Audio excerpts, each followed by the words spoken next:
You know what, MCs? The audio is just part of the podcast experience. Sometimes you need the facial expressions, the hand gestures, you need to see our faces so the jokes land. So head on over to my YouTube channel, youtube.com/the It's Marcia Cork, right now to watch the visuals alongside these episodes. You can enjoy newly available video of my past episodes and subscribe so you can get notified as soon as this episode becomes available next week. So that's youtube.com/It's Marcia Cork. Don't forget to like, subscribe, and share. See you there. Bye-bye. Thank you to BetterHelp for sponsoring this episode. Listen, you've heard my hashtag different, better, more. What will you do differently, better, or more of in 2023? Some of you have already committed to healing from grief by working with me and my non-clinical approach to grief recovery and support. But for those of you who want to round out your healing with a clinical approach, there's BetterHelp and their network of over 25,000 licensed therapists. BetterHelp is the world's largest therapy service, and it's 100% online. To get started, you just answer a few questions about your needs and preferences in therapy. That way, BetterHelp can match you with the right therapist from their network. Then you talk to your therapist however you feel comfortable, whether that's by text, by chat, phone, or even video. You can message your therapist at any time and schedule live sessions when it's convenient for you. If your therapist isn't the right fit for any reason, you can switch to a new therapist at no additional charge.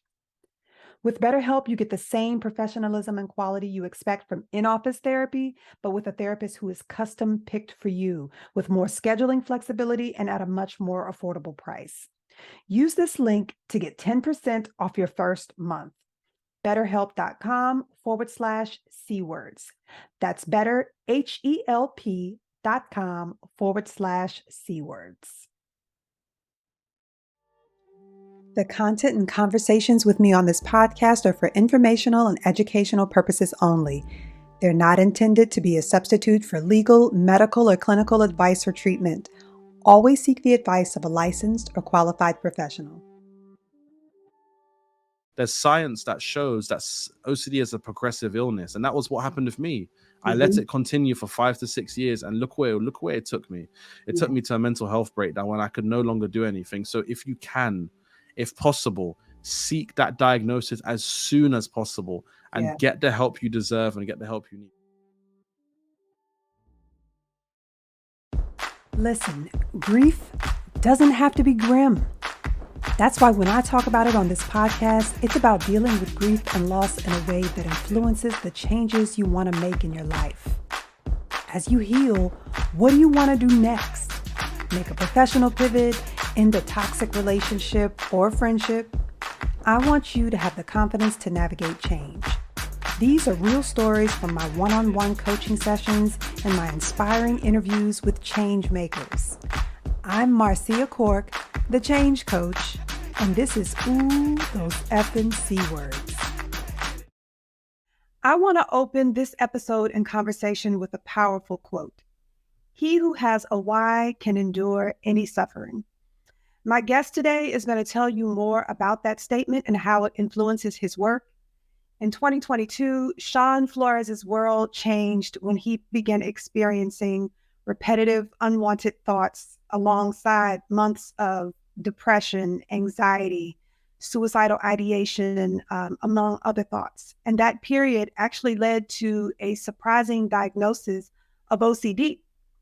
So today, Shaun Flores is a 3-time TEDx speaker.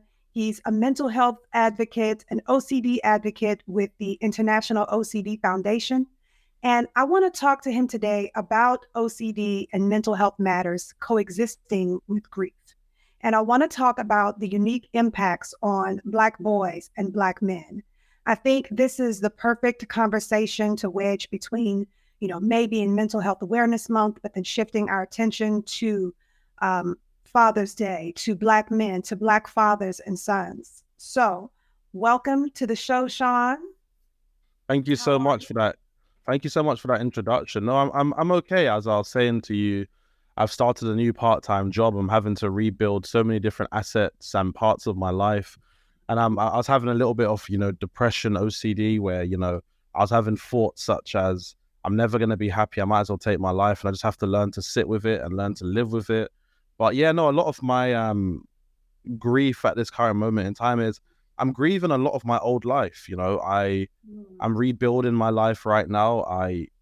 OCD took me to a very bad place. I lost money. I lost out on many different things. And I think only of recent have I realized what I actually went through, compared to usually I just picked myself up and got on with life. But now I think I'm a very different person, and there's a grieving process happening, and it's really funny because obviously as I'm on this call to you, it's all about grief. But yeah, no, I'm happy to be alive. I'm just somewhat in a space where I want to go on to really help other people, but I need to be patient and take those next steps moving forward, Absolutely. And I'm glad that you recognize it's grief, and that you recognize that you are grieving something different. You're grieving what once was and doesn't quite exist anymore. It's taken a different shape. And that's exactly what I want to talk about later. I was telling you before, this idea, this is what is known as disenfranchised grief. And really that is just grief that people don't recognize as grief. So we are going to talk a lot more about that day, but to start talk more about that today. But to start things off, I want to, of course, give you an opportunity to just explain in general what OCD is. So yeah, OCD is obsessive compulsive disorder, which means you have repetitive, unwanted, intrusive, obsessive thoughts. And as a result of the thoughts you have, typically it's an anxiety. It's no longer classed as an anxiety disorder. It's now in its own separate category as compulsive disorders. But as a result of the thoughts that bring you down, as a result of the anxiety that the thoughts bring you, people perform what we know to be compulsions, which is behaviors to alleviate the anxious thoughts. So for somebody, from what we understand about OCD, most people in the common media understand is OCD is all about cleaning and symmetry. So for some people, that's how OCD manifests. They start cleaning because they're worried that the thought that they have is going to come true. But OCD is a lot more than that. OCD comes in different themes, such as sexual orientation OCD, harm OCD. So the fear of hurting other people, the sexual orientation, the fear that you may no longer know your sexual identity, that you may be attracted to the same sex, or if you're gay, may be attracted to the opposite sex. There's so many different themes, and especially in the Black community, OCD is not really spoken about.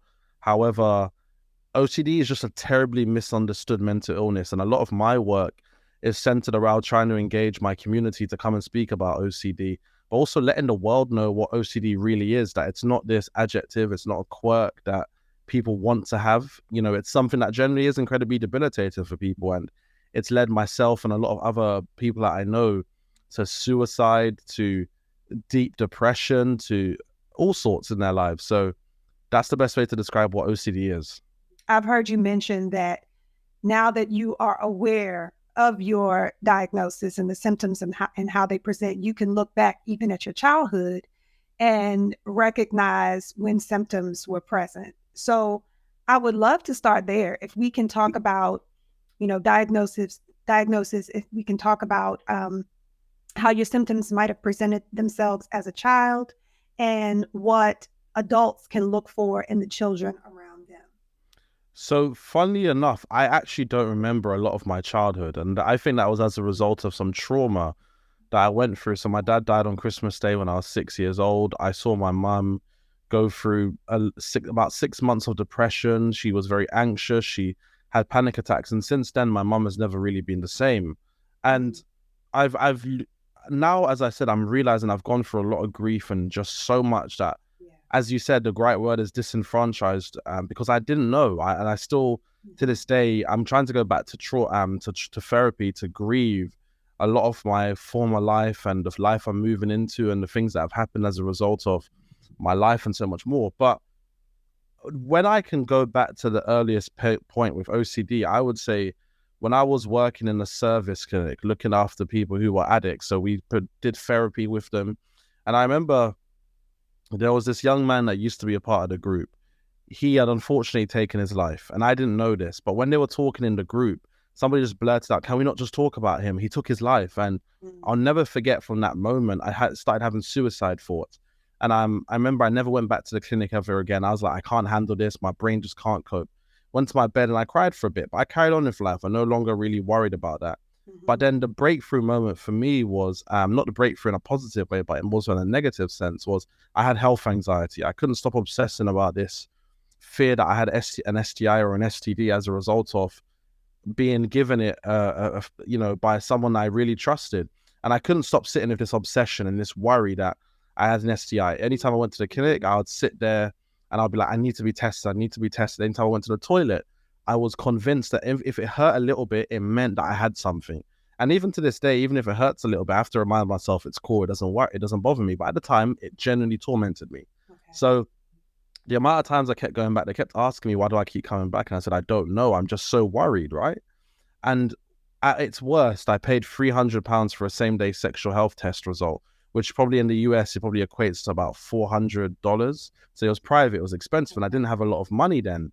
And I realized that was enough. I was like, I can't keep doing this. I still had the fear, but I kind of just lived with it, I suppose. Nothing really too much in that sense. So then after that, I had this dream a couple of months or a couple of years later. I don't remember the exact timeline because my timeline's even still a bit fuzzy. Okay. I still need to process these things myself. I remember I had this dream, and in this dream, I saw the back of a white guy. He had boxers on. When I woke up, I just had this immediate belief I was gay. It was a thought that popped into my head that said, you're gay. And I believed it. From that moment on, I believed I was gay. I went to the toilet and I threw up. I threw up violently. I was like, what's wrong with me? I just felt like my world had come absolutely crashing down, right? So I was also in the fashion industry at this time. I was modeling. I was doing high fashion modeling. And as I look back, funnily enough, I've realized I had disordered eating. I don't want to call it an eating disorder because I want to be very careful about the language I use. And I don't want to pathologize all of my behavior, but there was an element of pathology with it. So I was starving myself. I would drink 4 liters of water in the mornings. I'll take diuretics to flush my lymphatic system. And for anyone who doesn't know what the lymphatic system is the system in your body that drains fluid. So it helps you to release fluids, basically. And for someone like myself, I have quite naturally a round face. So I looked on the internet about how can I keep my cheekbones when I was in high fashion. So I took diuretics, I drank water, I starved myself, and I was being positively affirmed all around me. But around me, I was around a lot of other individuals who identified as gay. And that for me was constant fuel to the fire that I was gay. I was getting a lot of male attention. And I remember when I would speak to other people, I'd be like, why am I getting so much male attention? And I know people weren't ill-meaning by this, but they said things to me such as, oh, maybe you're encouraging them, or maybe you're doing something that they believe you're gay. And that for me was more fuel to the fire. It made me believe that they knew something about me that I did not know. They must have known that I was somehow gay. So all of this was just going around my head, around and around. And I was still in the industry, just trying to get on with it. But I was living with these obsessive thoughts every day. If I went to the sauna and the steam room and there was a good looking guy near, if my brain could acknowledge he was good looking, it would be, you're gay. If someone had good perfume by me, you're gay. It was constant. It was honestly 24/7. And I remember one of my biggest avoidance tactics would be I'd sleep until like 10, 11, so I didn't have to hear the thoughts in my head, right? Now, as that happened, I moved into a new theme. And this new theme was what we know to be harm OCD, but mine manifested in the fear of being a sexual assaulter. So when I was with one of my female friends, the thought of a trigger warning to anyone listening, I'm going to be 100% open with my story. So again, I'm not going to hold anything back. The thought of rape popped into my head, and I was high on cannabis at the time. So it heightened my anxiety. Okay. And I just remember I panicked. I got up and I was like, no, there's something wrong with me. No. For me to have that thought in my head meant I thought I was going to do it. And I grew up Christian. So you listen to proverbs such as a man thinketh, so is he. So this idea, whatever you have in your head, it means that's what you're going to be. So I remember I screamed at my female friend to leave. I was like, no, you can't stay. You can't stay. I was like, I'm going to do something. I'm convinced I'm going to do something. Because again, cognitive fusion, I believe the thought meant action. And that's not how the brain works. And it's something I've now realized to this day. So I kept asking before she left, I was like, are you sure I haven't done anything? Are you sure I haven't done anything? She's like, Shaun, you haven't done anything. But I couldn't believe it. So when she left, I tried to sleep. And when I tried to sleep, I had images of suicide in my head. Slashing, murder, and I was like, I cannot do this. Put my shoes on, put my coat on, and I gave my keys to the people outside of where I live. It was a COVID testing center at the time. And I remember when I got sober, I was like, oh, I'm okay. Like this sense of panic just absolutely left me and I couldn't understand what had happened. So they called out a mental health team for me and I said, no, I'm going to be okay. I just need to get therapy. I started psychodynamic therapy. And for OCD, psychodynamic therapy was the worst possible thing you could ever have in your entire life for something like OCD. And I remember after every session, I felt worse. I just never felt better. The questioning was endless. The thoughts got worse. It was just depression was starting to really hit me. And the final breaking point was when I was with one of my friends, suicide OCD came. And what that meant was I was having suicide thoughts. I was having thoughts of killing myself. I was having images of killing myself. So I jumped in an Uber when I was with my friend at this shop and I just cried the whole way home. And I looked at my friends when they got to my house and I just said, I no longer want to be alive. And they were distraught because I'm usually the guy in the group that everybody comes and relies on. I'm the guy that everybody, trusts and they look up to in so many different ways. And because I was down, I think they almost didn't know what to do. So my friends stayed with me for the next couple of days. And what happened was when they stayed with me, they had to go back to their lives eventually. And I was still stuck with me. I could barely sleep. I could barely eat. I could barely shower. I didn't want to get out of bed. I didn't want to do anything. And I remember it was on Saturday, the 4th of June. I said, I can't do this anymore. So I looked up on the internet, unwanted, intrusive, obsessed thoughts, and OCD popped up. And then I looked into the OCD forum groups, and that's not the place you ever want to be because it's a miserable, absolutely depressing place to be. So I called up the NHS, and the NHS in England is the National Health Service. So they're the service that's supposed to help you when you're at your absolute worst. And they couldn't help me because they were inundated with people. So they suggested to me a book called Break Free from OCD. When you're in the mental headspace that I was in, I was having a mental health breakdown. You can't absorb anything. You're just struggling. You can't do anything.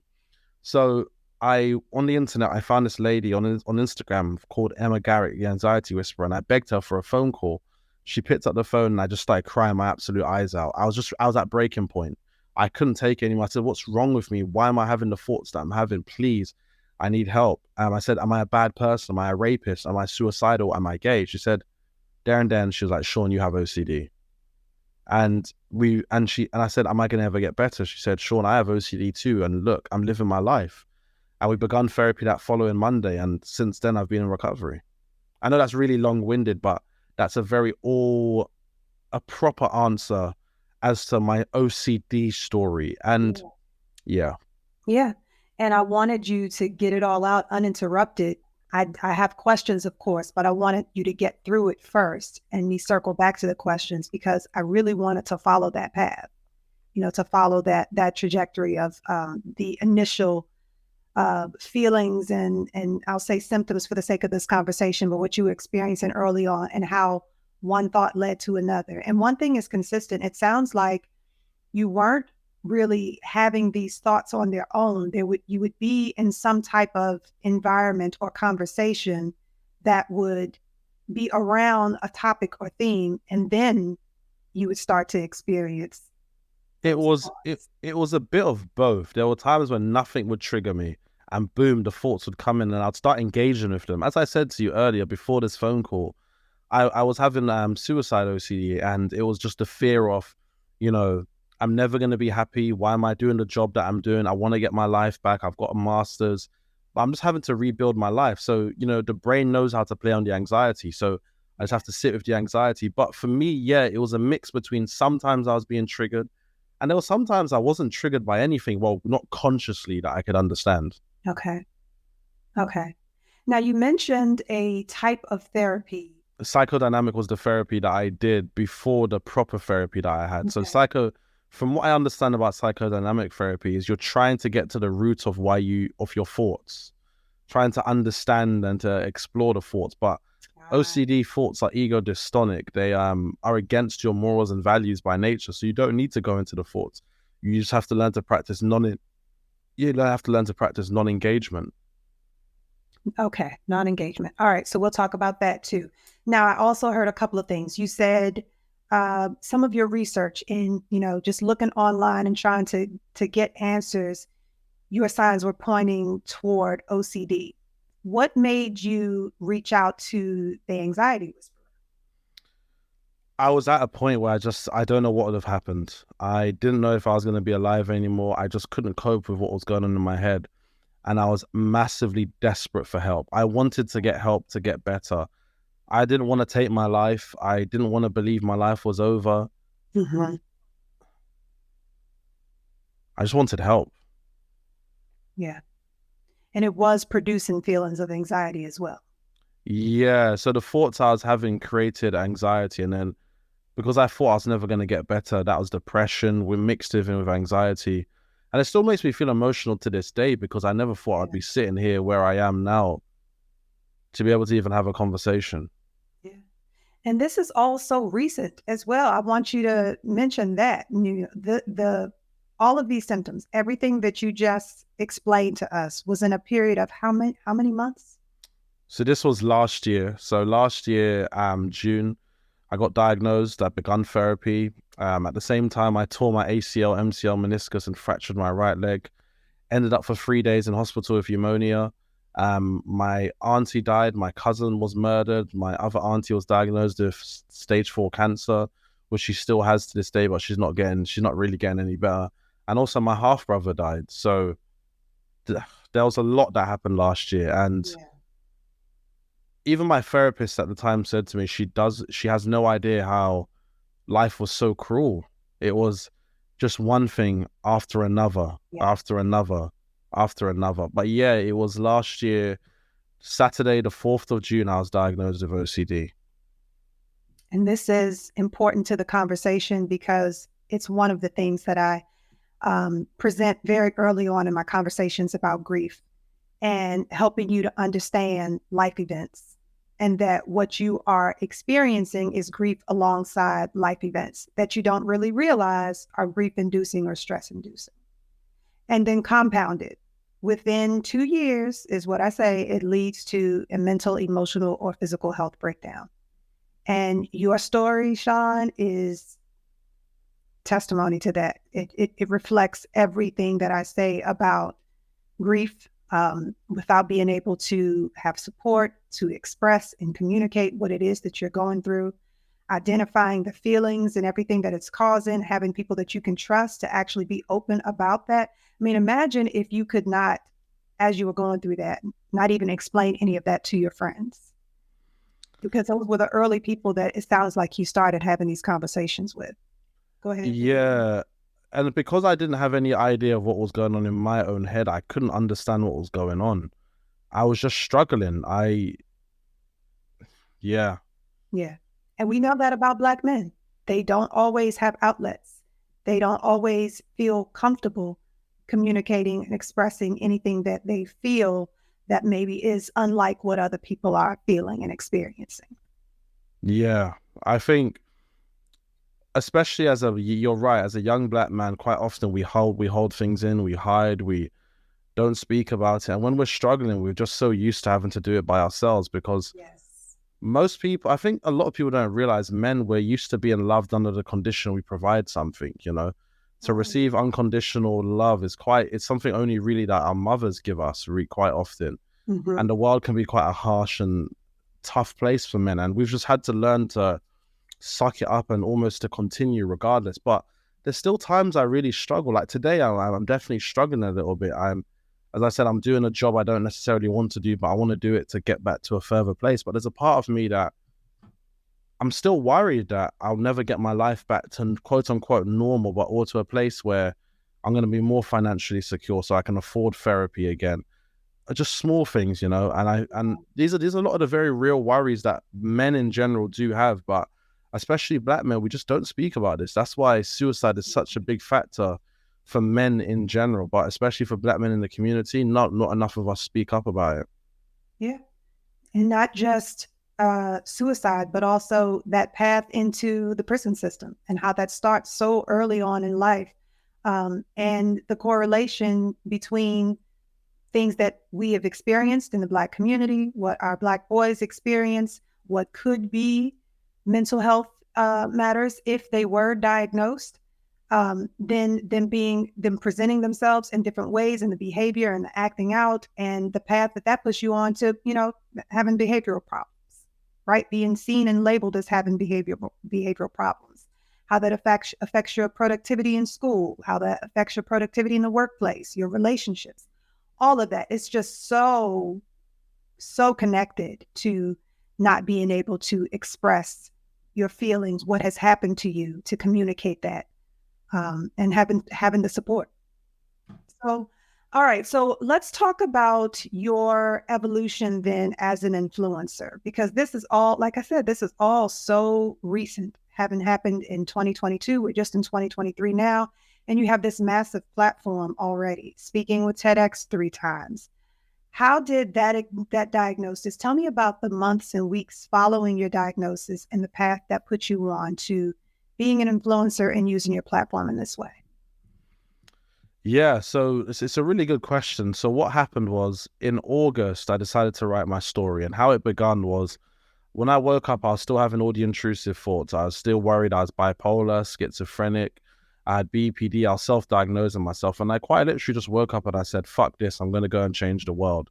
I'm going to tell my story. And I went downstairs and I opened up my laptop and I typed in on my Google, I just wrote my story, and I released it via a publication called The Book of Man. And what happened was when I first released the story, I was terrified of what people were going to think of me because it mentioned the word rape. And then I just reached a point where I was just like, look, there's nothing else that I can do. I've told people my story. If they read it properly, they would understand. And I remember when that story first came out and I posted it on my story and people read it, so many people reached out to me and said, Shaun, I have OCD too. A lot of Black people reached out to me, and that's when I realized what I was doing was right. So before that, I had built up my platform from modeling, from public speaking as well. But yes, my platform has been massively built further as a result of the OCD advocacy. And I'm honored and I'm privileged to be in the position that I'm in, to be able to speak for people with OCD and to speak for the Black community and for the wider mental health conversation that does need to happen. And it's not easy, you know. I think a lot of people look at what I do and they think he must be getting paid for it. A lot of stuff I don't get paid for. I'm having to rebuild every part of my life.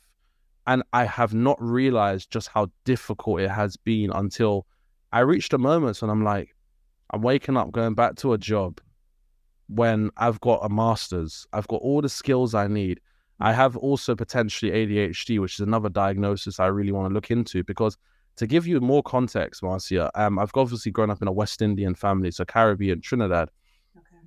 And my mother is a typical Caribbean woman. She doesn't talk about how anything, you know, you can't have conversations. And when I was looking through some of her documents, I looked at my old school records. They believed I had ADHD for a very long time. And my mum claims that she never knew, but it was clearly there on my school records. My mum never told me I had a half-brother. I found out about my half-brother via my drunk uncle's ramblings.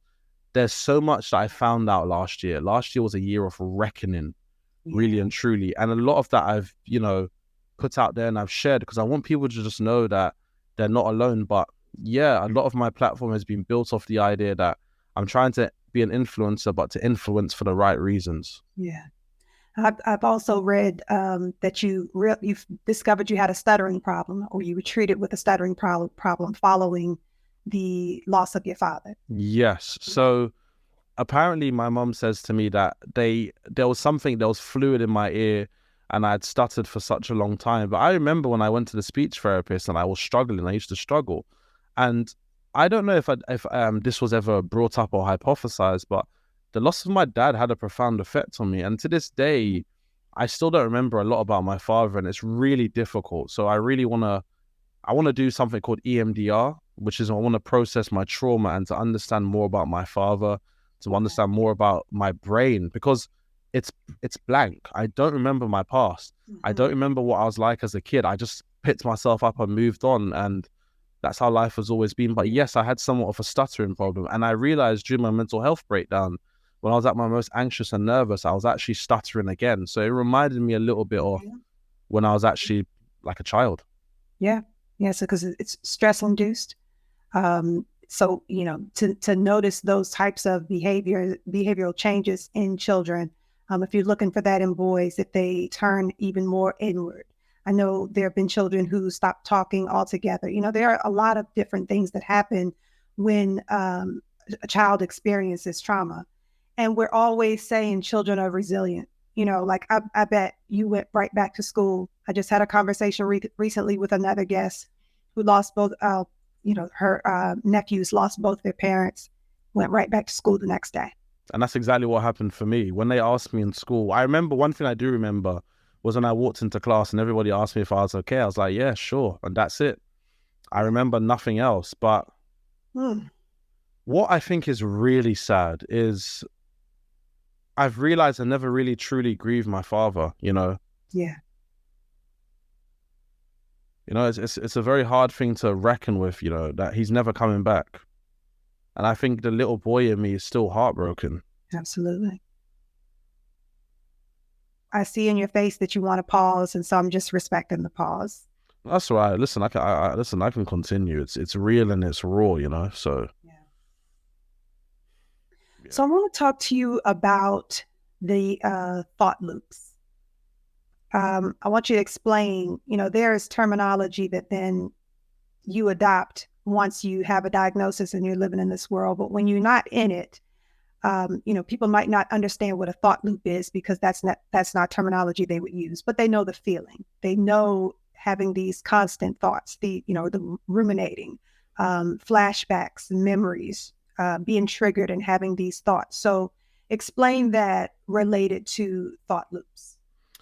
So yeah, the best way to describe a thought loop is almost as if, well, it's rumination, really and truly. It's rumination. You're sitting over a problem and you're chewing it over and over and over again. You're the cow constantly chewing the cud, as the saying will go, or you're the hamster on the wheel. You're the human in the rocking chair going backward and forward. And that's the best way to describe a thought loop.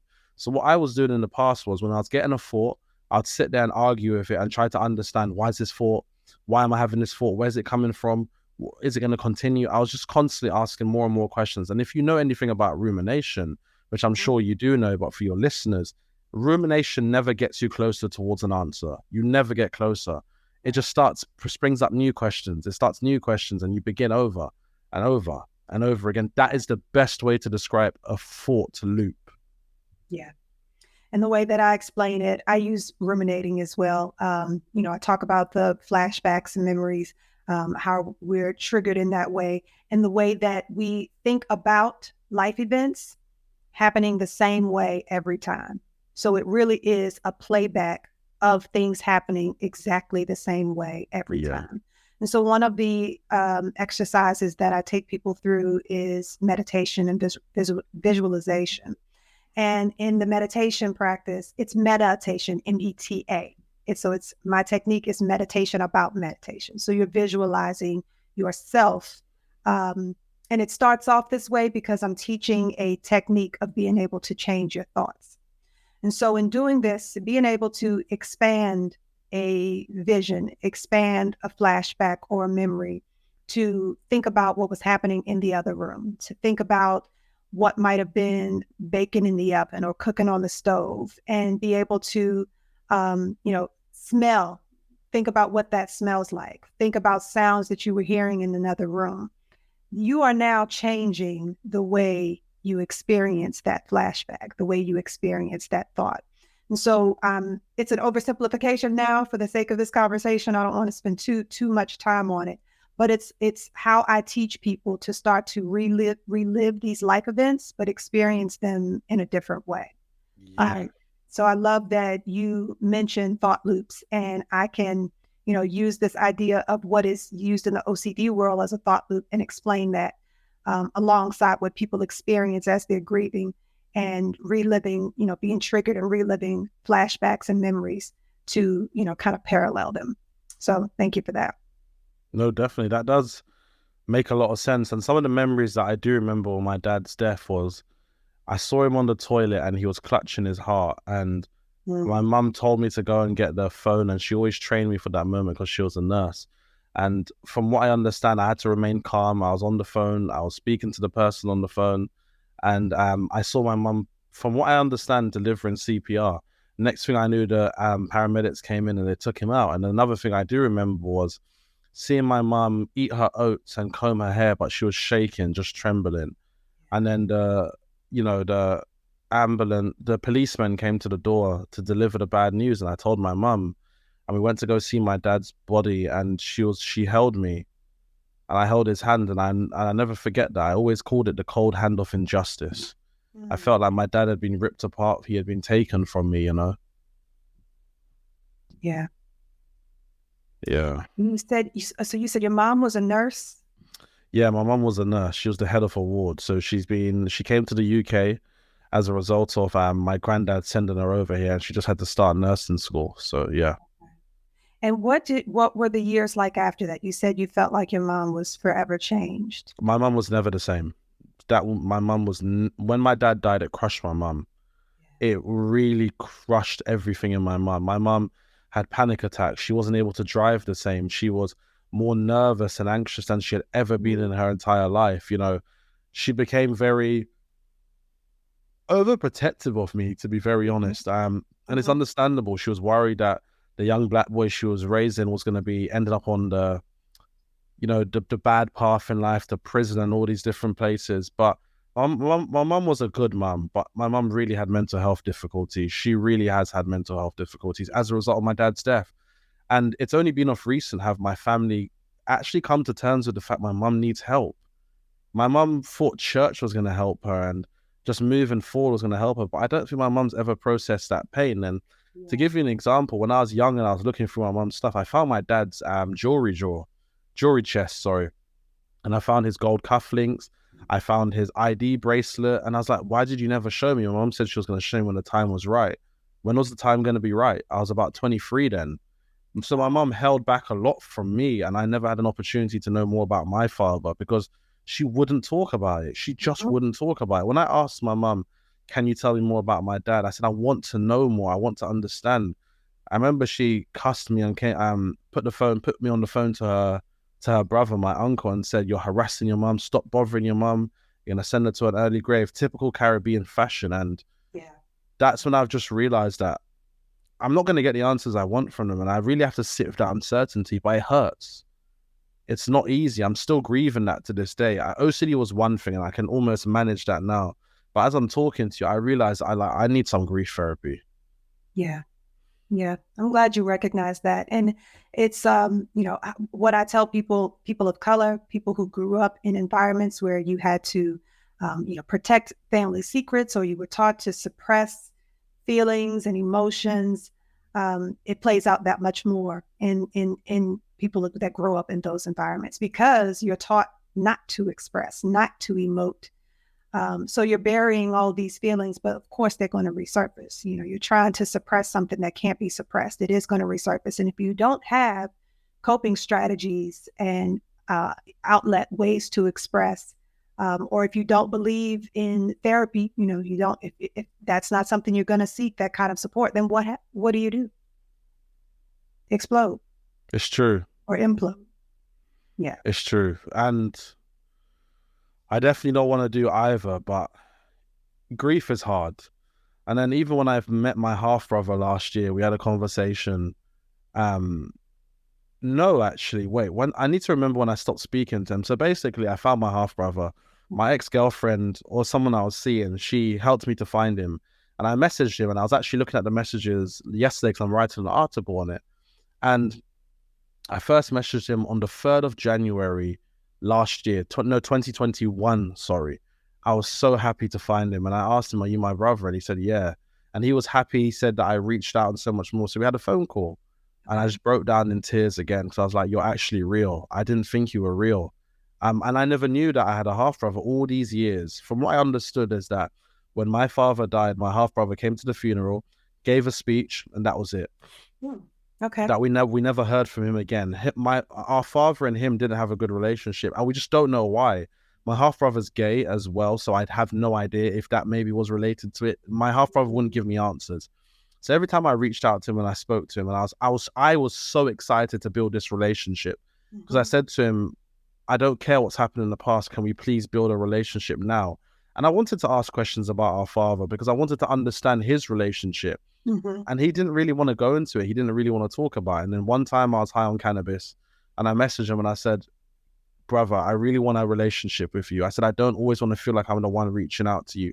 I don't always want to feel like I'm the one making the effort. He basically asked me to leave him alone and to never speak to him again. That's basically what he did. So I deleted his number. And last year, when I was on the phone to my therapist, I remember I said to my therapist, I want to have a better relationship with my half brother.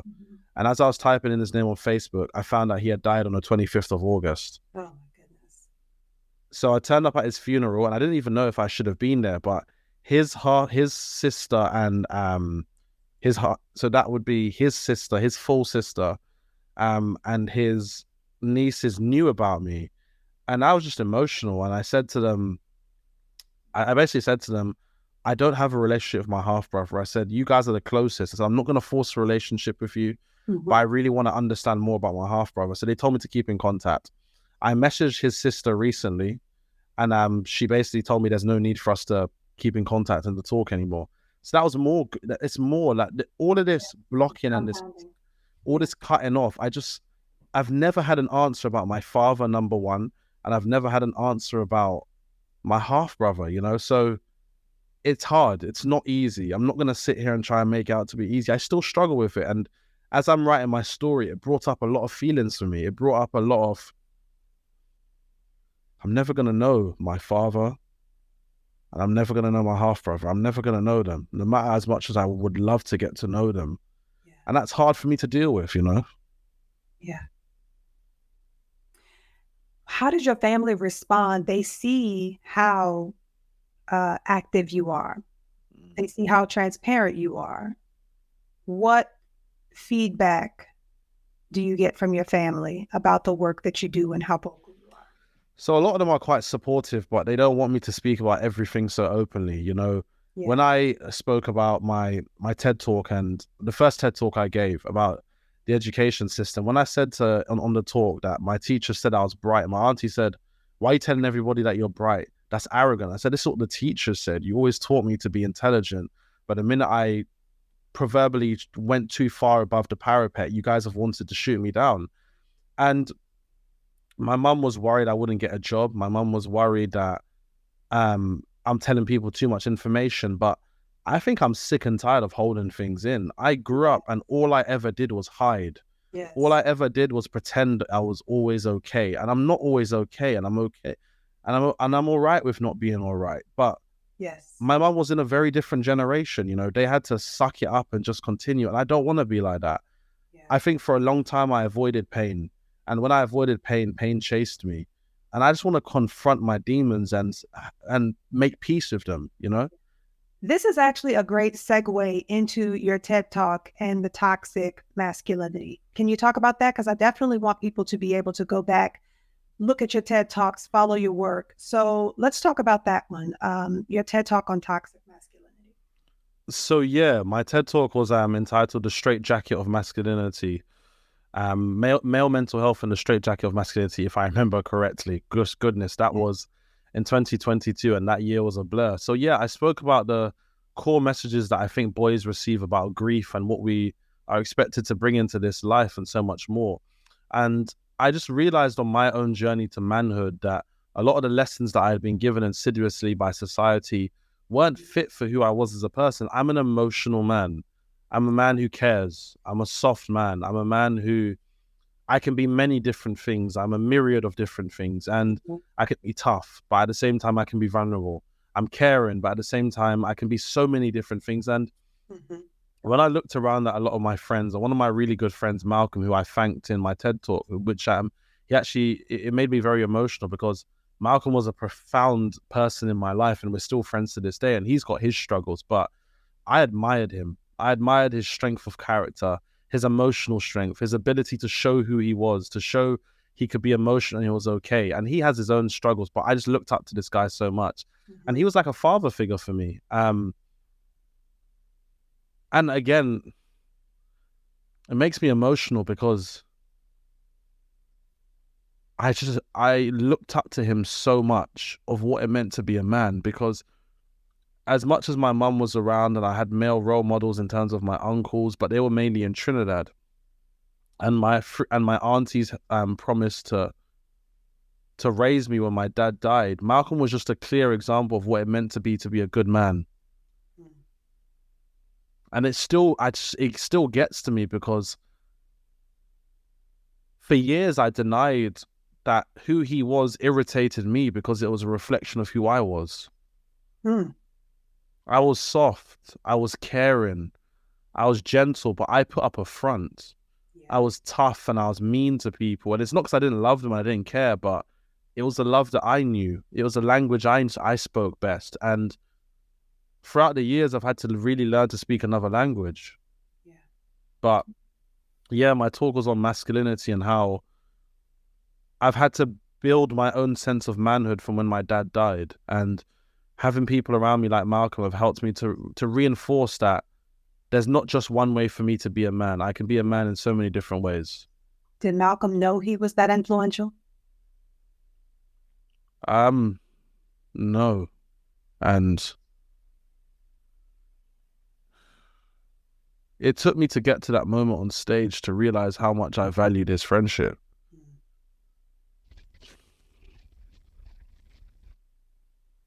And where's Malcolm now? He's still around. He works and so on. We're still good friends. We're still basically best friends. Okay. But he's had such a profound relationship. Yeah. We've just had such a profound relationship as friends. I look up to him. Yeah. Do you have in the UK, do you have the Big Brothers, Big Sisters program like we have here in the States?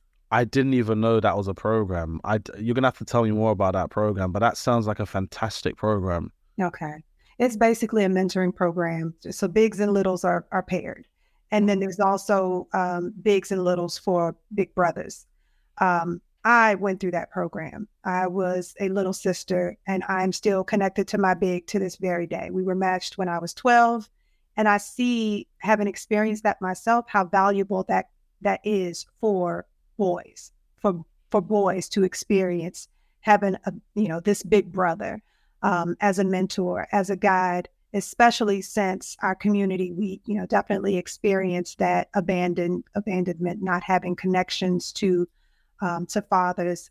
And if the kids are only kids like me, then there's the absence of uncles, perhaps the absence of cousins. And so, programs like that really do have an impact on your life. And just to hear you talk about Malcolm, I can see how kids can really benefit from having a big brother. So, talking about boys specifically. So I'm just wondering if there were any program. And I know, of course, there's mentoring programs all over, but Big Brothers, Big Sisters just comes to mind.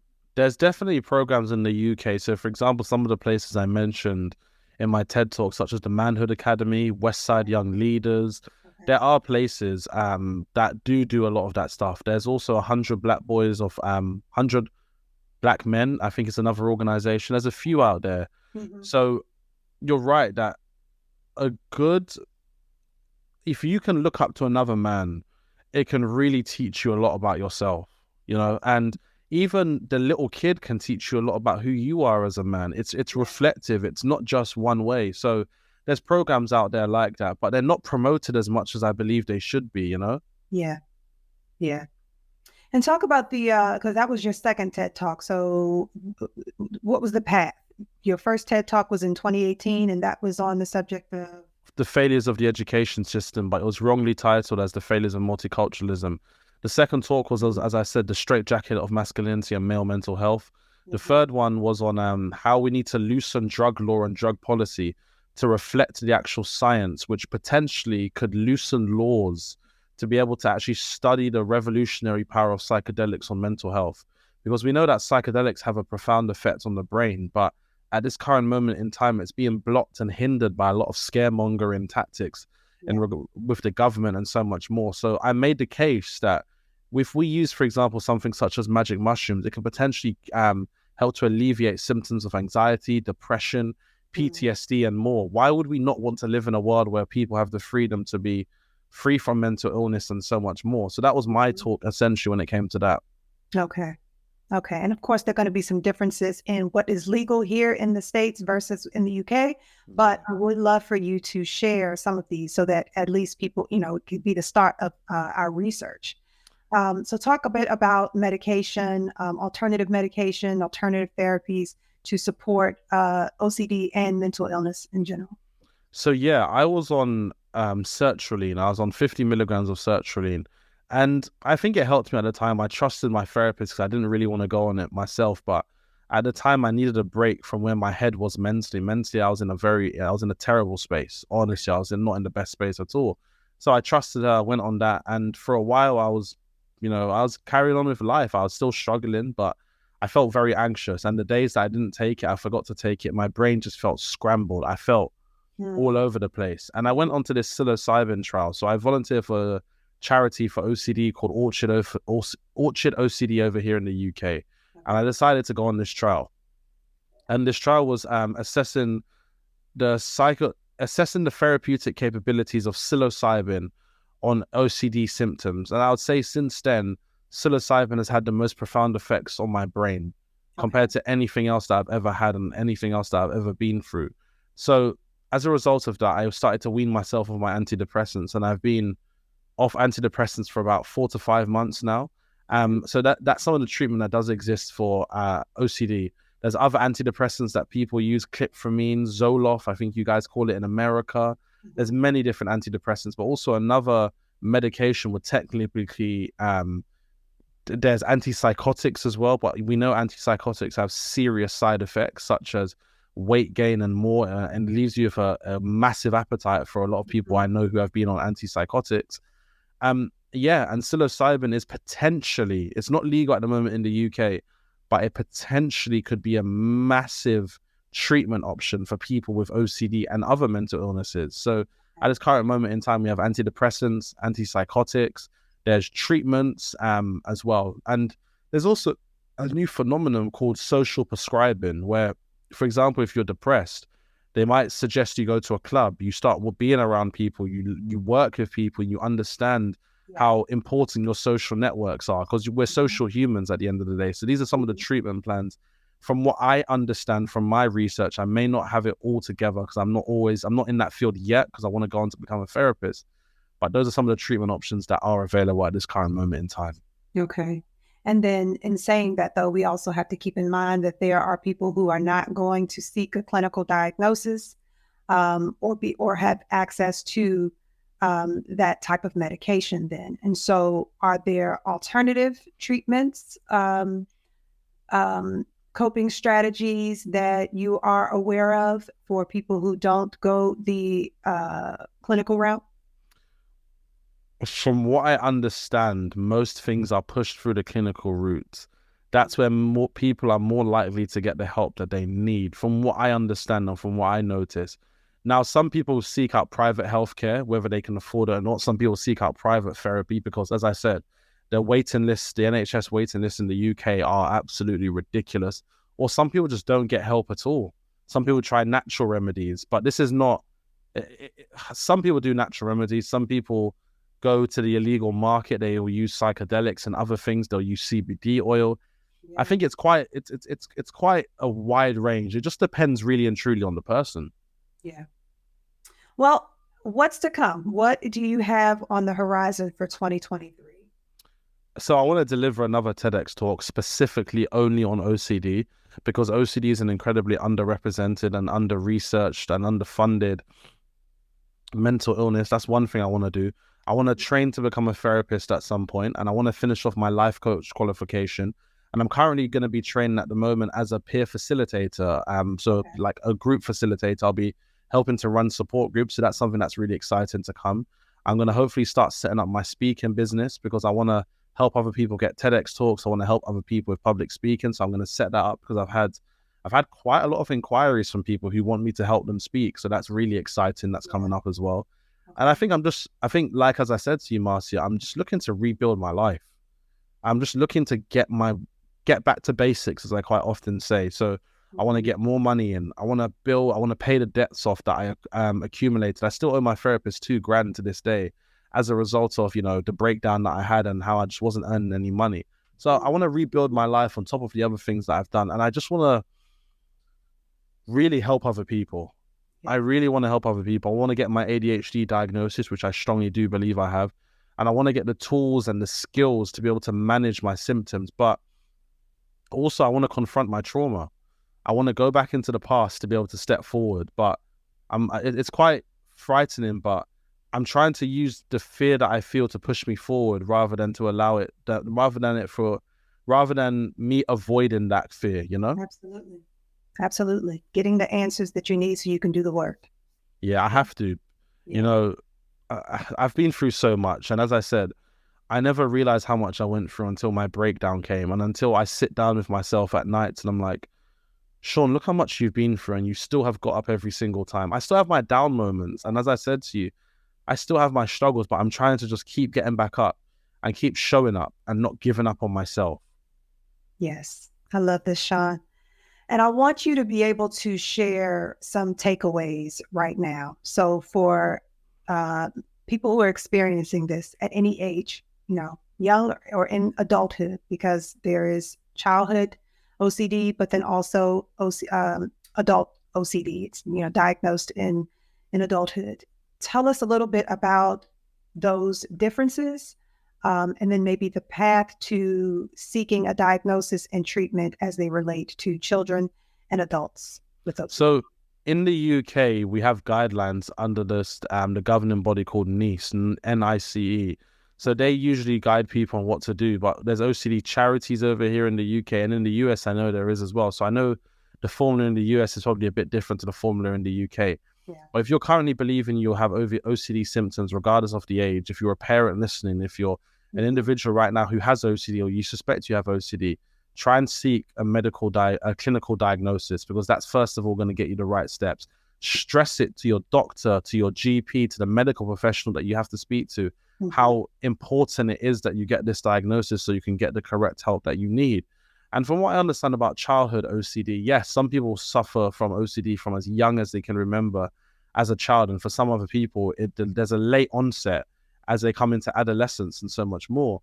But if you have OCD, you're not alone. That's the first thing. I believed I was alone. I believed I was the worst possible person as a result of OCD. And it was until I got the proper help that I needed was when I realized I'm not that special to be alone with OCD. There's millions of us out there in the world who have OCD, who don't have the courage to speak about it. And I hope that me telling my story gives you the courage to really tell your own, and hopefully it potentially allows you to heal. And